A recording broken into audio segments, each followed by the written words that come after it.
Yes, and with that we will switch to English because our speaker is English and he's only remotely here, but I hope the technique will work. So yes, also for me a very warm welcome. And I'm really excited to host this session here from DHL about next generation analytics platforms. Yes, my name is Jutta Heine. Thank you, Tanja. And I'm responsible at Microsoft for the data and AI business for all our travel transport customers and all our retail customers. And with my team, also around Julian, you have seen him just behind me. He's also remotely here today and hosts also your questions in the chat. We have supported DHL with all topics around data and analytics, and of course, generative AI. Yes, and what Tanya already said, we love to have questions. We have time at the end. And if you are remotely, please put your chat questions, comments, or feedback in the chat. And yes, with that, I think Hitesh is waiting already. I will hand over to Hitesh Jani, the Global Head of Data Platforms from DHL. Hitesh, can you hear us? Yes, can you hear me as well? Yes, welcome and thank you for having you here. Thank you very much, Jutta. Looking forward for this session. I'm very excited to be here sharing our journey. So first of all, also warm welcome from my side to everyone in the room and on virtually. I hope all of you are enjoying the summit as well. So let me quickly bring up my screen so that I can move the slides faster. Thank you. Yeah, so then let me get started very quickly. So a few words about myself. My name is Hitesh Sani. I'm heading the Cloud Data Platform and Solutions team at DHL Group. And my role focuses on building and scaling the cloud data platforms and building the data foundation for all data analytics and AI use cases in the company across different divisions. Today I'm here to share with you our journey of building unified data lakehouse platforms on Azure and how that is driving business value in the group today. Okay, so we have a very packed agenda in short span of time. So I have to be really quick at some places, but we will have Q&A towards the end. So please feel free to post your questions. I'll be happy to take them up as we move like towards the end of the session. Okay, so quickly moving over, in case you have not heard about DHL Group, right? So this is the world's leading logistic company, operates across, I would say, entire world in more than 220 countries and territories, employs overall 600,000 people worldwide. It's the most international company, I would say, in that sense. And at the core of the group are four core business divisions, as you will see here: post and parcel, express supply chain, global forwarding, freight, e-commerce, each of them with their own business focus and value chain that they bring across to the customers.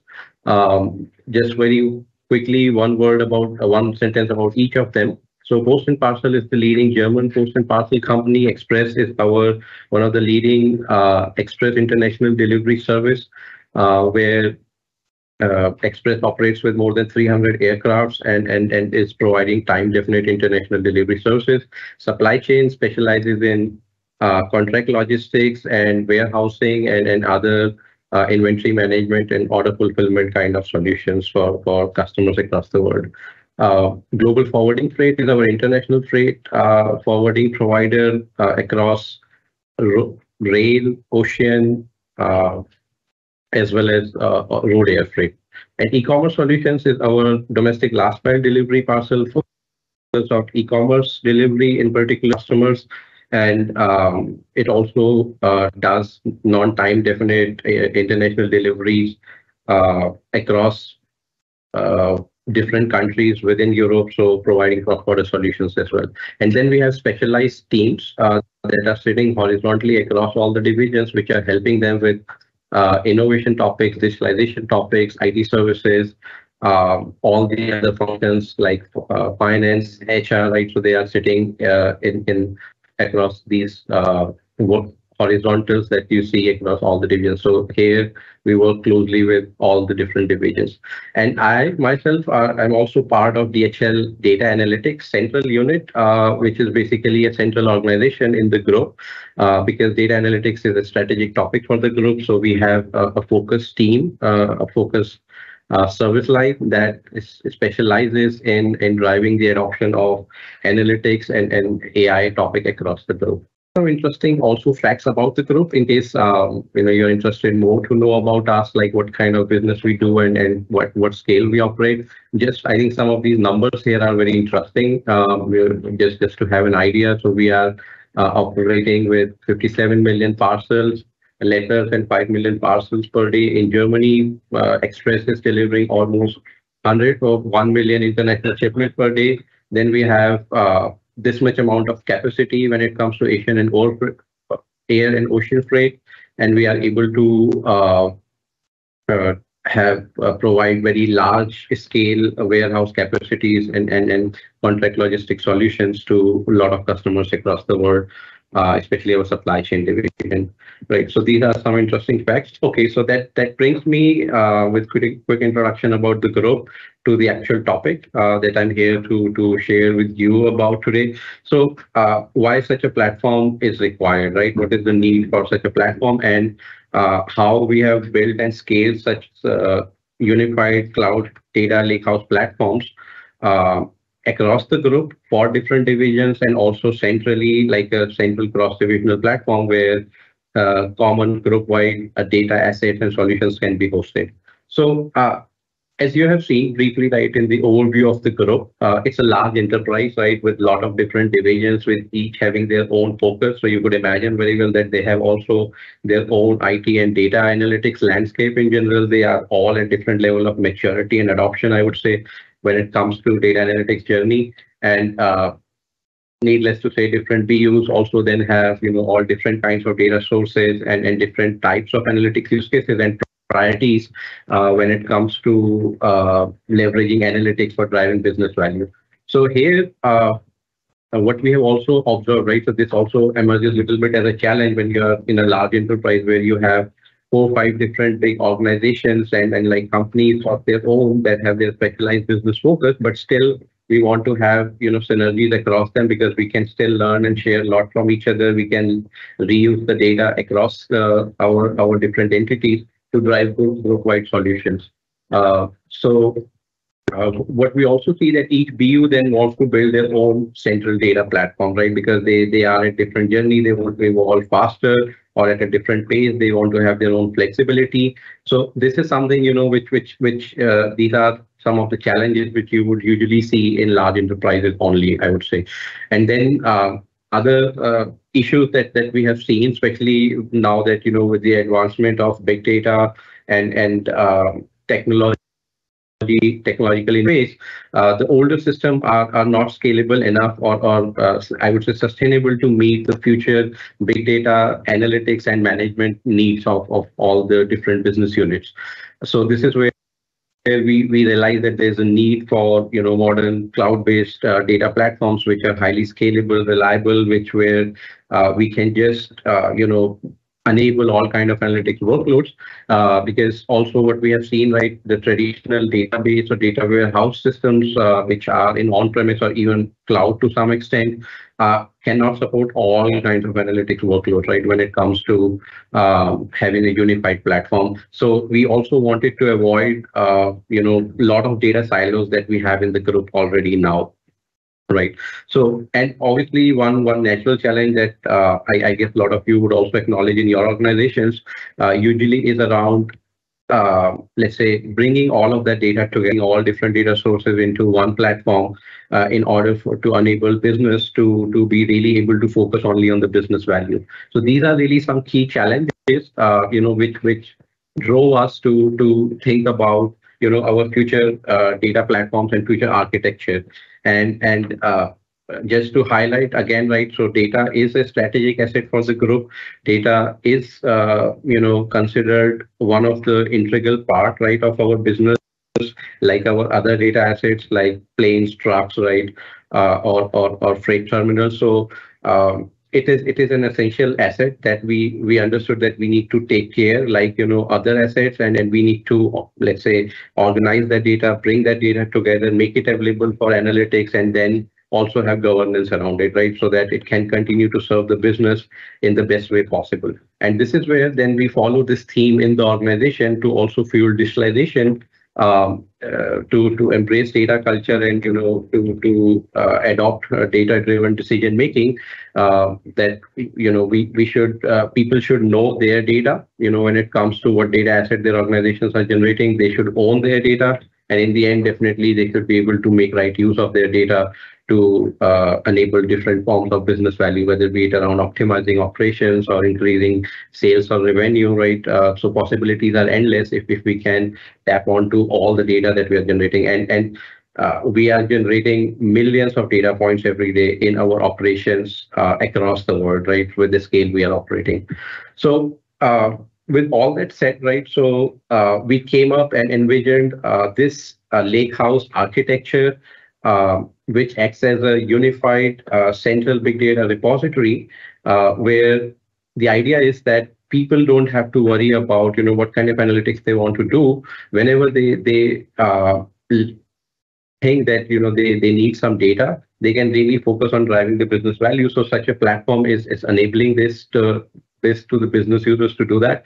So here you can see highlight little bit some of the core principles and core capabilities that we built into this architecture that was really important for us to drive that business value. So as you can see on the very left, starting with capabilities, because as I mentioned also in the challenges, one of the major issues today our organization face in different parts of the organization, that people have to spend very huge amount of effort and time when they have to get any data. So we really want to avoid the data silos and make it easy to onboard new data sources and data objects much faster into the central platform. So we build capabilities and provide capabilities around that. Then we build kind of a central big data repository in data lakes, so that they are highly scalable. We don't have to worry about storing historical data when the data is growing.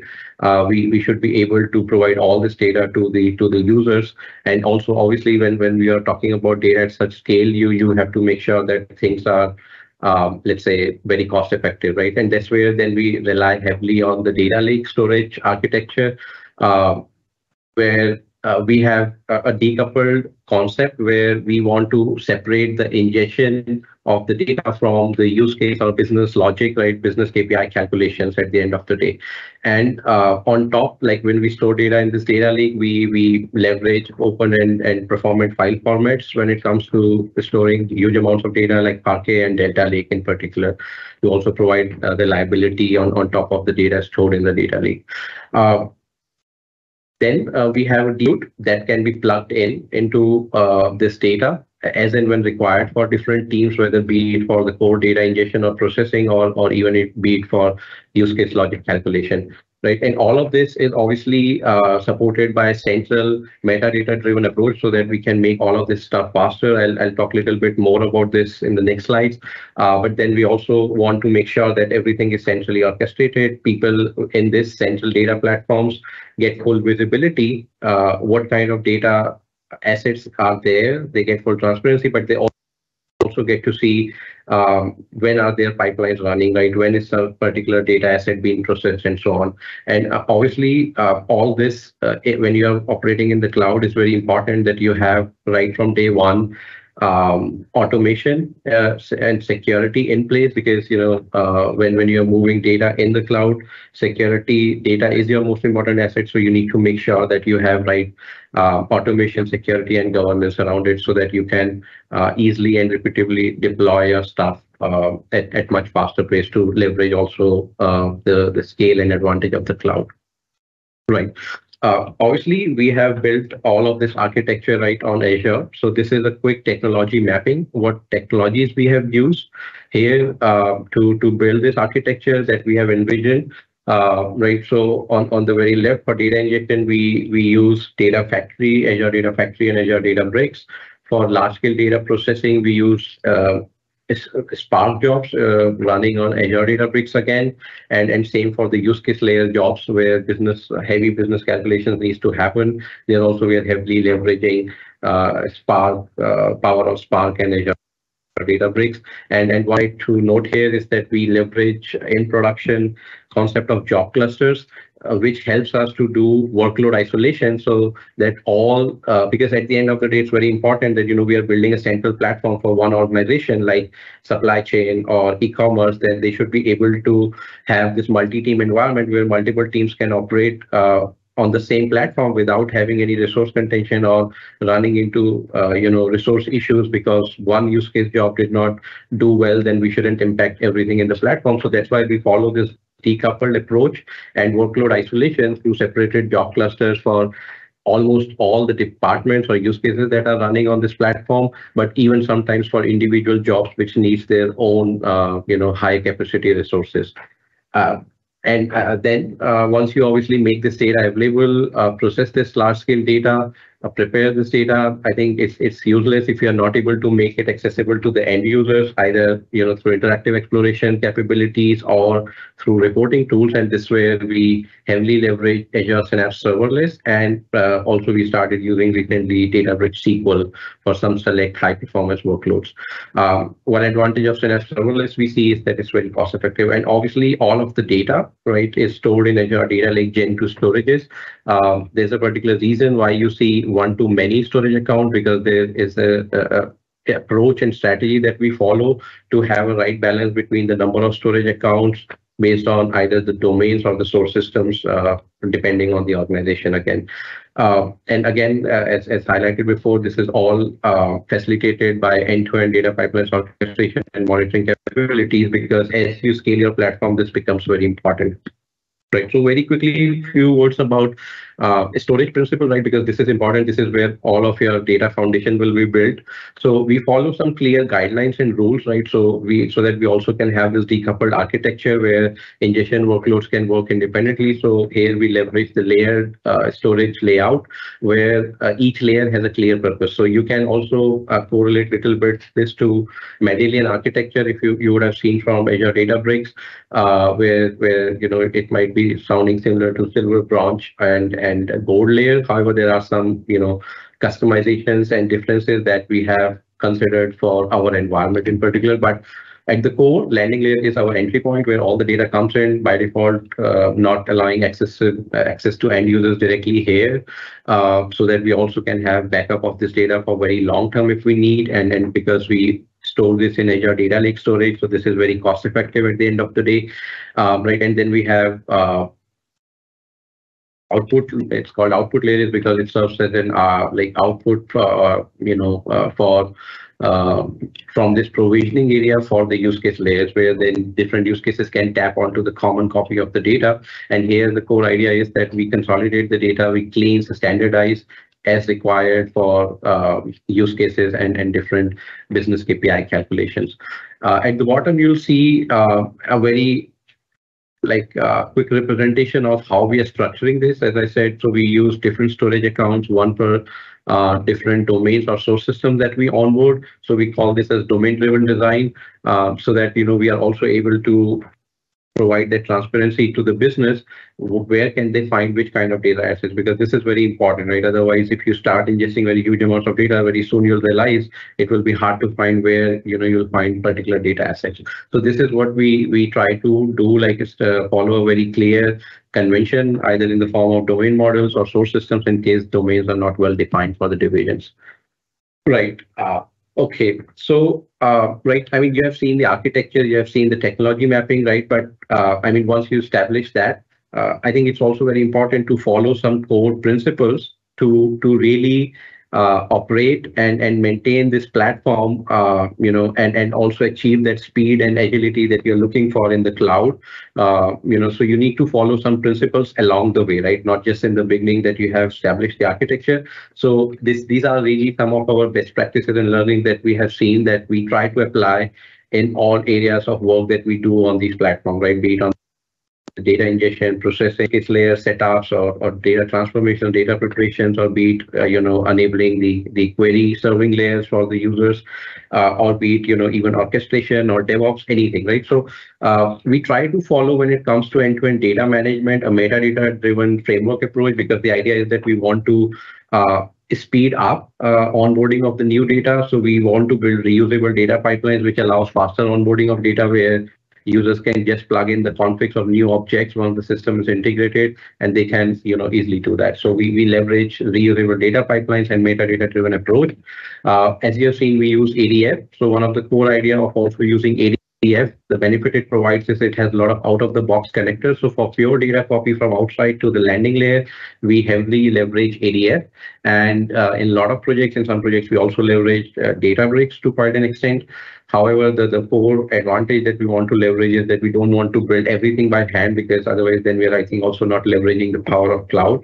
So we heavily leverage Azure Data Factory built-in connectors for our different kinds of data sources. And in our organization, as you've seen, it's a diverse, IT landscape across different organizations. So we have any and every kind of, I would say, IT systems or databases that you could imagine. Then, as I said, workload isolation is very important, right? So we here heavily leverage the concept of job clusters. I highly recommend that this is something you should do in your production workloads, because this has been traditionally a problem of legacy data warehouses where compute and storage were tied together. But you can really leverage the power of cloud and this decoupling of storage and compute in the cloud. So you can just establish a common foundation, the compute on the top for different kinds of large-scale processing and analytics that you need to do. It's very important if you're in the cloud, if you want to move fast, that you should have your infrastructure as a code deployments automated right from day one, which also means that you should have CI/CD capabilities, automated deployment and release management process. So all those should be, I would say, should not be an afterthought, but should be considered right from day one. And then needless to say, right, so in the cloud, security has to be a first-class citizen, right? So everything that you do, because otherwise these are public cloud data platforms, right? So you have to really, you are responsible for the security of your own data. So I'll also quickly share some of the best practices and key security controls that we put in place. Okay, moving on very quickly. This is another view of the architecture, bit from a platform side of things, and how do we actually enable multi-tenancy. So the core idea here is, right, you'll see that we have established a core part of the platform where we build this data foundation through the common capabilities like ingestion, processing, and data storage, and also making this data available for access. But then each use case can operate in their own area without impacting each other, right? So this is where we leverage the concept of resource groups in Azure. And obviously, again, needless to say, right, everything has to be underpinned with infrastructure as a code, automation, and DevOps and CI/CD capabilities. And here, just to mention quickly about the technology, so we leverage Terraform and Azure DevOps for this stuff here. Again, right, so Azure DevOps CI/CD is very important. If you want to move fast, you want to allow multiple teams to develop and deploy stuff faster, especially if you're operating in an enterprise environment. There are also security and other, I would say, DevSecOps requirements that you need to ensure that are in place. And that's something you can only do when you have, I would say, a very solid DevOps foundation in place, and there is a very good working and operating mode for developers so that they can collaborate and still work on independent features and move the stuff faster to higher environments. So very high level, this is the approach we follow. I think nothing unique, but what I can highlight is, again, because we are completely on Azure, we also leverage Azure DevOps for all our CI/CD stuff. So we heavily leverage Azure repos and Azure CI/CD pipelines and Azure Artifactory for storing our code and artifacts, and then building and deploying our CI/CD pipelines and the code to all the environments. Okay, as I was talking about security, right? So this is a quick glimpse about what all key security features we are, putting in place across different areas, I would say, of the platform, right? So all the way starting from authentication and authorization, this is built in right from day one into everything that we do. Without this, no one can even access to Azure portal, for example, or even through this is required, and each and every service that we use have its own separate authorization mechanisms for which we have a well-defined access management, let's say, concepts, and one has to follow. Then when it comes to, because you're in the cloud, you have to make sure that you are, like, let's say, still operating within the secure network boundaries of your organization or extended network boundaries when it comes to cloud through ExpressRoute. So we have that as a fundamental foundation from our infrastructure teams, but on the top we also then apply for different services which have public endpoints like private endpoints and private link connectivity.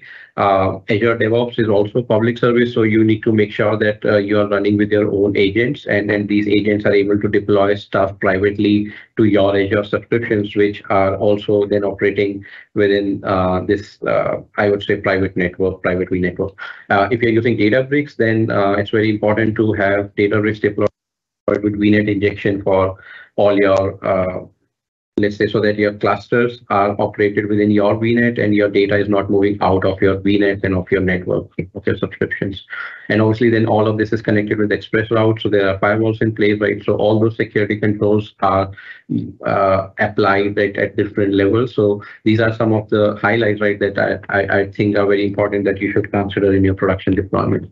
A lot of controls on DevOps, DevSecOps side as well, and around data platform governance. Some of the key ones that you see on the screen here, just in interest of time, I'll not be going through each of them, but I think these are really some of the important ones that you should consider when you are building your data platforms in the cloud. Okay, so that brings me right to little bit more on the value side of things, right? So you see there's a lot of hard work that goes into building all those things.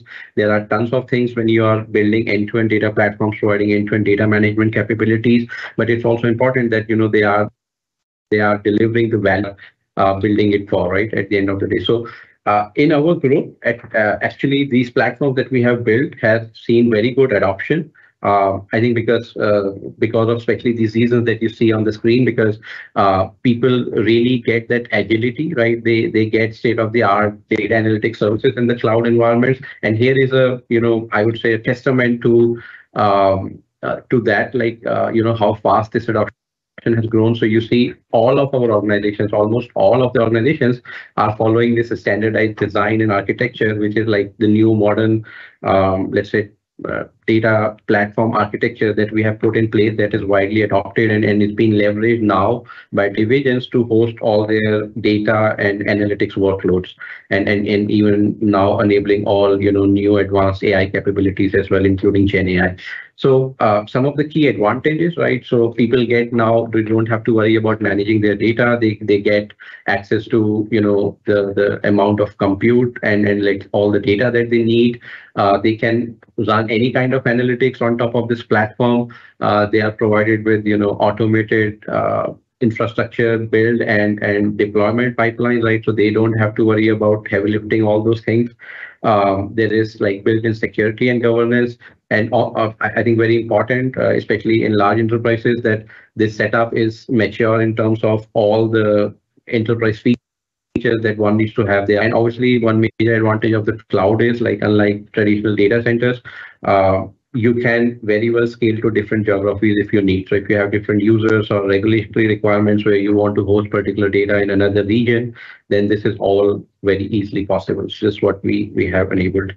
Okay, so then here are some example use cases, right? How like it's not just the technical advantages and benefits why people are using this platform, but obviously they are really able to bring, let's say, speed to market, to deliver value to business by leveraging all this data faster, and they don't have to worry about that heavy lifting, and they are really leveraging this data across different divisions, as you can see. That's why here are all the different examples. Like, I mean, obviously these are again just handful of examples I've put together. There are much more that's happening across the organization, but this just to give you a quick highlight, right, how businesses across our group are using the data on these platforms and the capabilities on this platform to enable all kinds of analytics use cases, whether it be reporting in the area of finance or real estate, or a very important topic these days, sustainability, carbon reporting. All of this is being done out of these big data platforms in the cloud that we have, with all the analytics capabilities that comes along with it. And people are also like really leveraging this data, especially for machine learning AI workloads. You need large amounts of data. So this is a special, I would say, feature that these kind of platforms enable in a very cost-effective way. So we are using it across different businesses to run all the advanced analytics use cases, like volume prediction, because we are a very volume-heavy business in different entities. We are using it for determining our schedules for the staff at the warehouses. We are using it to let's say doing customer churn prediction, for example, right? So possibilities are endless, right? And we see firsthand that now, really, once you put this data foundation in place, people are really able to tap onto that, and they don't have to worry about, like, unlike in the past, where you have different data silos, and then they first need to figure out where do they bring this data together and how do they actually do that. So they were rather lost in that instead of enabling or focusing on the business value. So this is what this platform is really enabling in the organization. And that's why, you see here, like, the business advantages building and having such a unified platforms in the cloud can enable for the businesses, and especially the Lakehouse approach gives you that unification, right? Where you can build one central data foundation and you can enable all kinds of analytics workloads on the top. Okay, so sorry, I had to really go through very fast. So I would say I would end here now, and I would like to thank you for being a very patient audience, and I would encourage you if you have any questions now for me. Yes, thank you, Hitesh. Thank you very much. A big applause from the room, and I hope also from the chat. Thank you really very much for this great presentation, and thank you also for the trust into our direction to share this information about your journey to your data analytics platform.